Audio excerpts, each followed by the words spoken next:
kewajiban seorang suami, dia berusaha untuk meningkatkan pengetahuan daripada istrinya, membimbing. Sebab selain daripada berfungsi sebagai seorang suami, dia juga adalah guru daripada istrinya. Kalau dia tidak bisa membimbingnya secara langsung, setidaknya doronglah istrinya untuk ikut menghadiri pengajian, majelis-majelis taklim, bergaul dengan ustazah-ustazah, sehingga terdapatlah peningkatan pengetahuan. Paling kurang pergaulannya bertambah luas, cakrawala pandangannya juga tidak jadi sempit karenanya. Sebaliknya, peluang ini pun harus dimanfaatkan oleh istri dengan sebaik-baiknya, dengan niat yang ikhlas keluar dari rumah untuk mencari ilmu pengetahuan.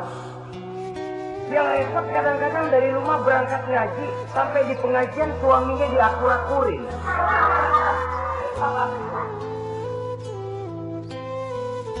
Atau tetangganya jadi bahan gunjingan. Ngajinya cuma setengah jam, ngomongin orangnya sejam setengah. Ini malaikat bingung, kacau amat ya orang. Ini yang kadang-kadang menimbulkan hal-hal yang negatif, padahal keluarnya dari majelis taklim, keluarnya dari pengajian. Tapi kalau di pengajian yang dilihat adalah gelang temennya, anting temennya, rantai temennya, lalu walaupun nggak tahu belaga, tahu baru dapat berita burung, katanya si Ano, oh iya Ano.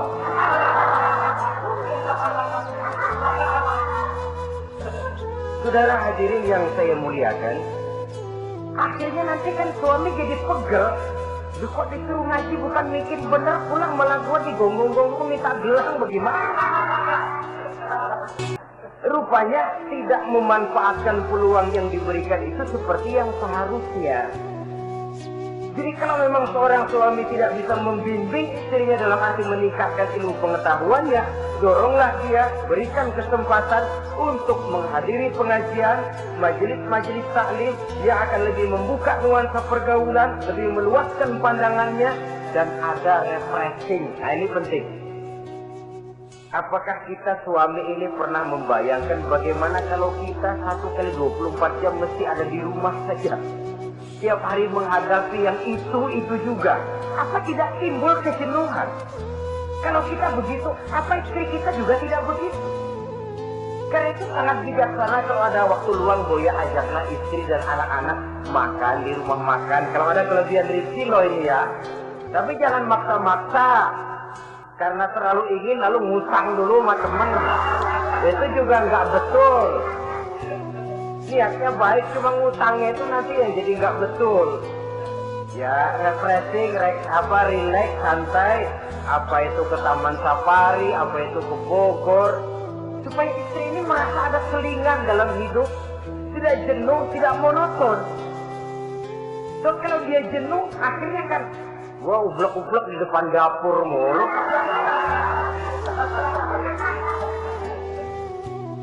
Saudara hadirin yang saya muliakan, kejenuhan ini pada suatu saat akan meledak. Nah, kalau meledak tanpa tersalurkan, dia akhirnya akan mencari saluran sendiri. Iya kalau positif, kalau negatif, inna lillahi wa inna ilaihi raji'un. Oleh karena itu, seorang suami yang baik berkewajiban meningkatkan pengetahuan istrinya. Sebab boleh jadi istri tidak melaksanakan kewajiban karena tidak tahunya. Dan kalau istri nggak tahu, jangan digoblok-gobloki. Mestinya dibimbing, diberikan kesempatan ngaji. Kamu sih disuruh gini aja kok nggak bisa, memang goblok aku nih. Memang bukan dibimbing malah digoblok-gobloki. Kalau istri kan apa ya? Bahasa Prancisnya nelongso. Apa nelongso? Narik diri. Apa katanya? Gue tau lu goblok, lu gak kawin sama gue. Nah,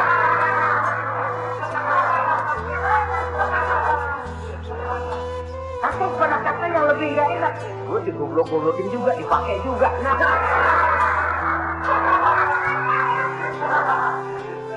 kan lebih gak enak lagi tuh. Jadi saudara-saudara, hal-hal hal yang memerlukan kesabaran ini memang menuntut kedewasaan dari seorang suami. Ya kalau baru 1-2 bulan berumah tangga, segalanya masih menjanjikan dan menyanyikan keindahan. Tapi makin hari kita bergaul di rumah tangga, kita makin tahu karakter, mental, watak daripada istri. Kekurangannya mulai kelihatan, keburukan wataknya mulai nampak. Dikala itulah kita sebagai suami harus dewasa, sabar, membimbing mereka. Kalau waktu 2-3 bulan pertama di rumah tangga namanya honeymoon, segalanya indah, mana ada kekurangan. Masa keasinan, lezat. Nasi kekerasan, asyik. Segalanya nggak pernah salah, selalu betul. Suami istri masak keasinan, lihat si suami melotot makan, nanya, "Lah, saya keasinan?" Enggak. Soal keasinan bagus, keasinan masih bagus. Kenapa? Udah endah aja. Tapi mampukah ini bertahan? Ini yang jadi masalah, mempertahankan suasana kebaruan itu. Saudara hadirin yang saya muliakan, yang ketujuh, kewajiban suami ini, suami yang baik memberi kesempatan kepada istri untuk nengok, bersilaturahmi dengan orang tuanya, kerabatnya, atau tetangganya. Walaupun nanti ya, istri tidak boleh menggunakan ini secara sama. Karena apa? Karena orang tua dan mertua itu cuma istilah. Hakikatnya yang sama, yang mertua ya orang tua. Siapa lagi orang tua? Itu cuma satu istilah. Perbedaan istilah tidak harus menyebabkan kita berbeda sikap. Jangan kalau mertua yang datang, suami curiga. Lalu istri didorong-dorong. Babe itu datang. Babe lu katanya. Lalu belum apa-apa sudah buruk sangka. Biasa babe lu. Biasa katanya. Biasa ini sudah gak enak tuh. Biasa datang bawa jeruk, pulang minjem duit. Allahu Akbar. Ini kan sudah menanamkan rasa gak enak. Malah akan lebih baik kalau mertua yang datang, suami menyambut lebih dahulu. Tidak akan nampak kecintaannya. Tidak lagi membedakan antara mertua dengan orang tua, karena itu cuma sekedar istilah. Memberikan kesempatan. Dan seorang istri pun, walaupun akan ke rumah orang tuanya sendiri, izin suami itu wajib. Jangan merasa, saya kan mau ke rumah orang tua sendiri, kepada orang tua kan ibadah, wajib, betul. Tapi setelah punya suami, ranking pertama suami. Bukankah saudara pernah dengar satu riwayat, seorang sahabat akan pergi jihad di jalan Allah, perang membela agama. Ketika akan berangkat, dia pesan sama istrinya, "Aku mau perang membela agama. Aku pesan, kalau aku belum pulang ke rumah, kau jangan keluar rumah." Baik Pak, berangkatlah si suami dengan iringan doa istrinya. Dan ini istri yang baik ya. Suami pergi kantor, istri doa. Di situ letak kerjasama. Suami buka warung, istri sembahyang duha. Di situ letak kerjasama. Ya Allah, kata istri dalam doanya itu, mudahkan rezeki suami saya. Kalau memang rezekinya masih di langit, turunin ya Allah. Kalau masih terpendam di perut bumi, keluarkan ya Allah. Kalau masih jauh, dekatkan ya Allah. Ikhlas melepas suami dengan iringan doa. Suami pun berusaha lulapan terasa jalannya. Tapi kalau dari berangkat keluar rumah sudah dilepas oleh bemo, tahu bemo? Moyo. Itu suami berangkat juga hatinya sudah kusut, sudah tidak dilepas dengan doa. Lalu istri juga barangkali suaminya berangkat ngedumel. Ya, jangan dikasih rezeki, dan Tuhan tadi dikasih rezeki gak kawin lagi.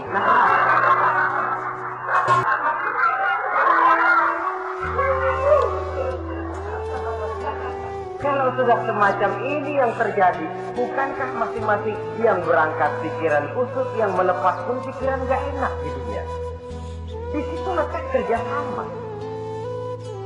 Saudara hadirin, setelah suaminya ini pergi, datang utusan dari orang tua si istri tadi. Assalamualaikum Bu. Waalaikumsalam. Ada apa? Orang tua ibu sakit keras, ibu diminta datang. Ya Allah, suami saya baru saja berangkat. Istri suami saya bilang kalau dia belum pulang keras, saya nggak boleh keluar dari rumah. Tolong sampaikan maaf saya kepada orang tua saya. Saya belum bisa datang karena suami saya pesan begitu. Pulang utusan itu. Besok balik lagi. Gimana? Aduh Bu, orang tua ibu makin parah. Kelihatannya nggak ada harapan datang dah sebelum menghembuskan nafas yang terakhir. Suami saya belum pulang. Saya nggak berani keluar rumah sebab begitu pesannya. Sudah, pulang saja. Saya ikut doa mudah-mudahan orang tua cepat sembuh. Besoknya hari ketiga utusan ini datang lagi. Bagaimana?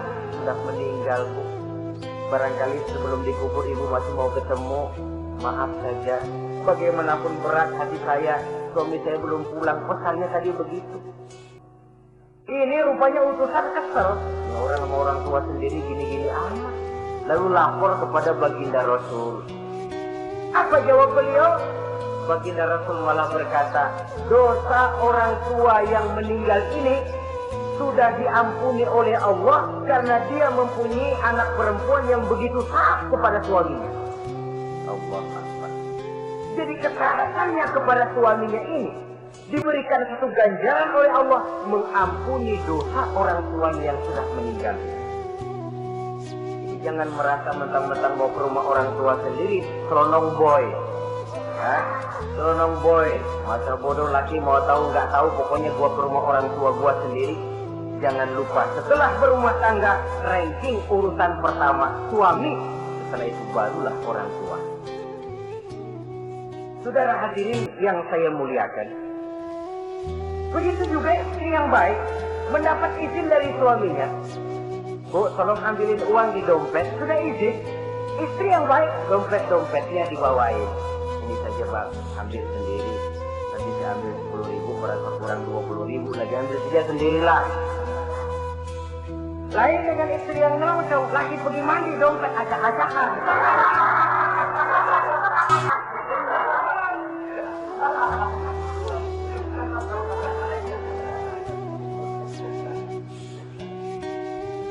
Saudara hadirin yang saya muliakan, baik silaturahmi itu kepada orang tua atau kerabat, famili, andai tolan, keluarga lain, ataupun tetangga. Tetangga itu perlu sepanjang dia menghasilkan nilai-nilai positif, karena memang kita makhluk bermasyarakat. Yang tidak boleh kalau dengan bertetangga itu lalu menghasilkan hal-hal yang negatif. Saudara hadirin yang ke-8, seorang suami yang baik wajib bersikap lapang dada dan sabar menghadapi kekurangan-kekurangan yang ada pada istrinya. Lapang dada dan sabar. Sebab memang membangun manusia itu lebih sulit dari membangun jembatan. Kalau memperbaiki jembatan mungkin seminggu 2 minggu selesai. Tapi memperbaiki watak seseorang memerlukan waktu lama. Prosesnya diperlukan kesabaran, sikap lapang dada dan sebagainya. Seorang suami harus bersikap lapang dada dan sabar menghadapi kekurangan-kekurangan yang ada pada istrinya. Dan kekurangan-kekurangan itu tidak lalu dia ceritakan kepada yang lain. Kan ada tuh kadang-kadang suami kalau ngobrol sama temennya, kekurangan istrinya jadi topik diskusi. Ini gue payah banget dah. Lu nggak ada yang nanya, istrinya dipayahin di mana-mana. Kayaknya nggak malu.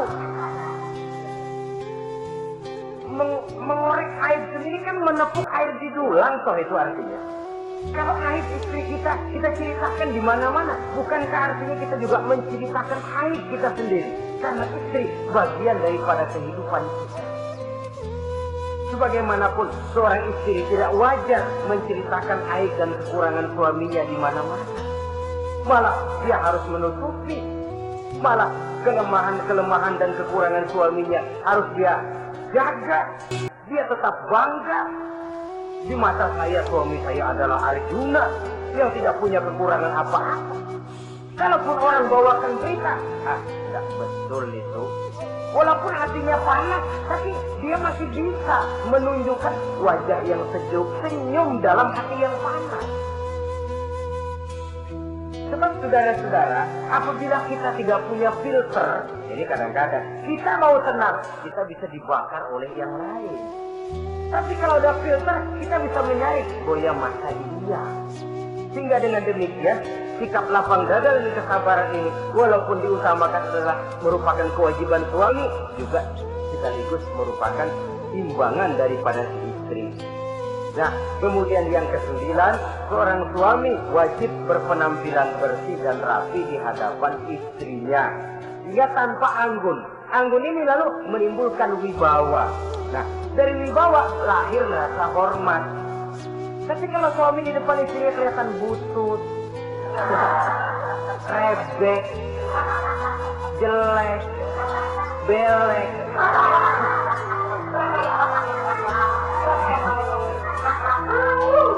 kata istrinya jodoh gua apes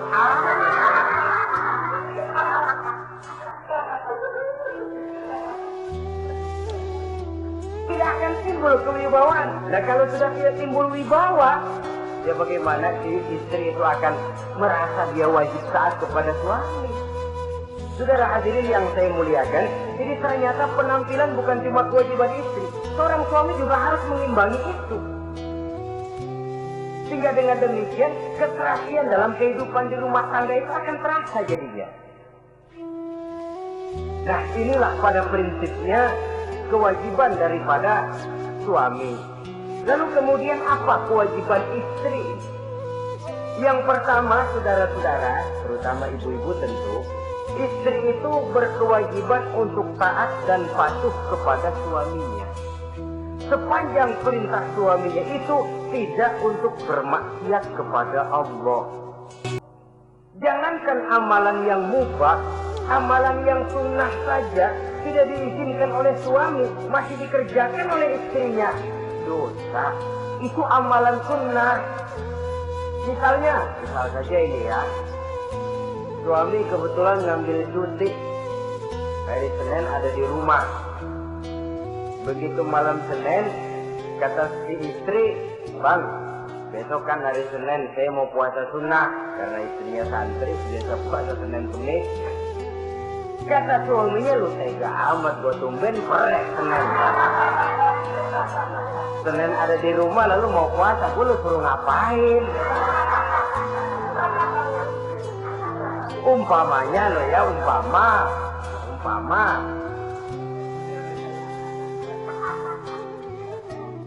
Lalu tanpa izin si suami, istri puasa juga, puasa sunnah. Bukan saja tidak mendapat pahala, malah dosa hukumnya. Ini amalan sunnah. Apalagi tibang pergi arisan, apalagi tibang pergi tetangga.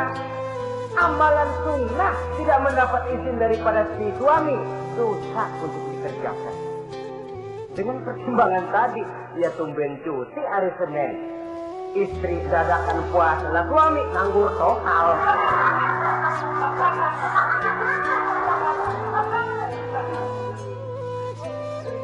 Saudara hadirin yang saya muliakan, Nabi bersabda, ayyuma imra'atin matat wa zawjuha anha radin illa dakhalatil jannah. Apabila seorang istri, seorang perempuan meninggal dunia, suaminya ridho kepadanya, maka perempuan itu pasti masuk surga.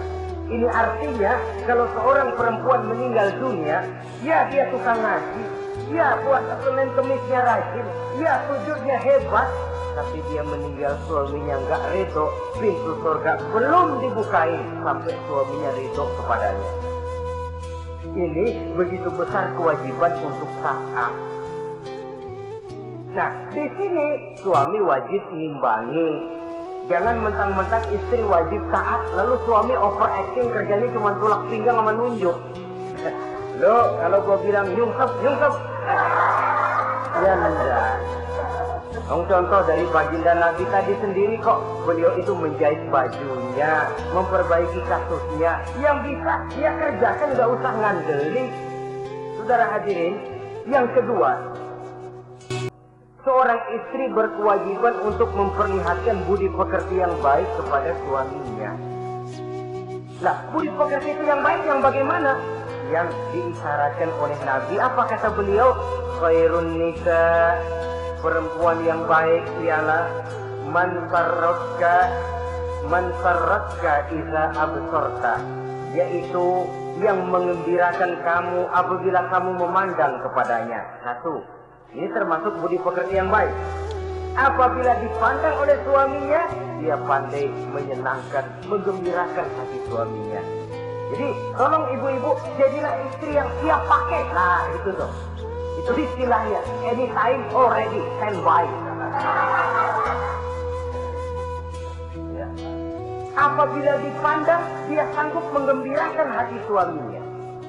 Suami pulang dari pasar dagang rugi, istrinya tampil. Itulah bang, romantikanya dagang. Mbak ya sekali-sekali rugi. Apa Mbak ya selalu untung, gelombang laut saja pasang surut. Lah, suami kan merasa ada air penyejuk. Ini termasuk menggembirakan. Jangan suami sudah pulang dari pasar rugi, mikul panjang, ngos-ngosan sampai rumah istri ceramah. Dasar lu laki goblok. Dagang pakai rugi. Ini kan suami sudah di pasar rugi, sampai rumah digoblok-goblokin. Nah itu nanti ya efeknya, suami itu kalau sudah istri nggak menyenangkan hatinya di rumah, si suami itu kena penyakit ya, istilah sekarang ini penyakit broken home. Nah penyakit nggak betah di rumah. Mestinya dia kumpul di rumah, dadakan di pos antik ya kongko. Sampai subuh lagi, sampai subuh. Sampai subuh. Saudara hadirin yang saya muliakan. Pandai menggembirakan, menjadi penghibur. Usaha suami gagal, dagangnya rugi. Gairahnya bekerja menurun, di saat itu istri tampil jadi pengimbang yang baik. Sehingga dengan demikian, istri suami lalu merasa ada sedikit air penyejuk. Apabila dipandang, dia pandai menyenangkan hati suaminya. Bagus kalau seorang istri pada saat ada suaminya di rumah dia berdandan, dan suaminya tinggal di rumah dia apa adanya. Dan keliru besar, sebab dandannya seorang istri dengan niat untuk menyenangkan hati suaminya merupakan ibadah. Saudara hadirin, ciri yang kedua dari budi pekerti yang baik seorang istri itu apa? Wa tuti'aka iza amarta. Kalau diperintah, dia taat kepadamu. Diperintah, dia taat sepanjang perintah itu tidak untuk bermaksiat kepada Allah. Yang ketiga lagi cirinya watahfazu ribataka fi nafsiha wa malika. Dia dapat menjaga diri baik pada waktu kamu tidak ada, baik menjaga dirinya sendiri ataupun menjaga hartamu. Tidak menggunakan kesempitan di dalam kesempitan. Ini ciri dari budi pekerti. Yang ketiga adalah kewajiban seorang istri dapat mengatur rumah tangga dengan baik dan rapi. Loh, mengatur rumah tangga itu kan tidak perlu biaya yang mahal-mahal. Asal ditempatkan pada tempat yang rapi, komposisi warna yang cocok, tidak perlu perhiasan yang mewah-mewah. Orang lalu terkesan rumahnya ini sejuk ya. Kenapa? Tata ruangannya kok enak dilihat, apik. Enggak karena mentang-mentang semua kepengen dilihat orang, semua ditaruh di ruang tamu. Sampai tempayan piring naik ke ruang tamu semua. Walaupun mahal, tapi kalau tidak pada tempatnya kan orang lalu, ini kok terlalu amat ya. Dapat menata. Dan menata ini tentu karena pergaulan. Saudara hadirin yang saya muliakan, sehingga dengan demikian ada suasana kebetahan. Orang di rumah itu merasa seperti, itulah yang dikatakan Nabi, baiti jannati, rumah tanggaku laksana surga bagiku. Laksana kebun, tempat di mana kita melepaskan lelah, tempat di mana kita menemukan kesenangan, tempat di mana kita menemukan refreshing dari segala kejenuhan dan kelelahan akibat tugas-tugas yang kita hadapi, baik di kantor, di tengah masyarakat, di pasar, dan lain sebagainya. Yang keempat, jangan menambah kesulitan suami. Syukur kalau malah bisa membantunya. Bahwa ada seorang istri yang bekerja, itu bagus. Asal bisa menjaga diri dan bisa menjaga kepercayaan dan kehormatan daripada suaminya. Dan suami pun yakin bahwa jenis pekerjaan yang dikerjakan oleh istrinya itu tidak bertentangan dengan agama. Tapi malah kalau sampai si suami yang mempekerjakan istrinya, mengeksploitir istrinya, ini zolim.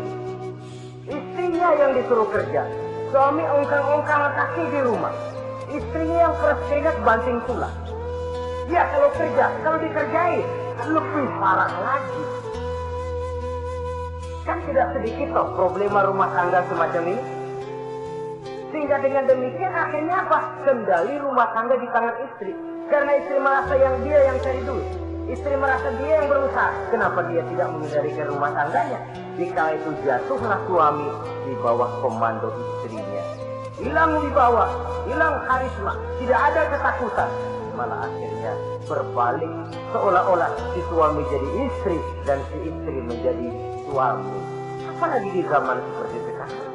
Walaupun pekerjaan sulit, tapi mereka yang punya wajah cantik, mudah senyum, gampang bergaul, dan mau obral. Tentu banyak saja lapangan kerja yang nyata-nyata bertentangan dengan agama. Nah, yang terakhir, kewajiban daripada istri ialah hemat, cermat, rajin, dan pandai menyimpan. Kalau dia diberikan perhiasan oleh suaminya, niatnya tidak lain. Pertama, menyenangkan hati suaminya. Yang kedua, berjaga-jaga kalau nanti ada kesulitan, toh perhiasan ini bisa dimanfaatkan. Tidak untuk show, tidak untuk sombong-sombongan, tidak untuk hebat-hebatan, tapi dua hal yang jadi pilihan utama tadi.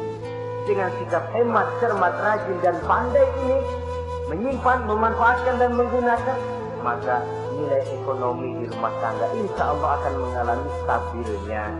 Dengan demikian, saudara-saudara, secara sepintas, kewajiban suami dan istri sudah kita bicarakan. Dengan saling melaksanakan kewajiban akan timbul saling pengertian, dari pengertian akan timbul ketenangan, dari ketenangan insya Allah akan terwujud rumah tangga.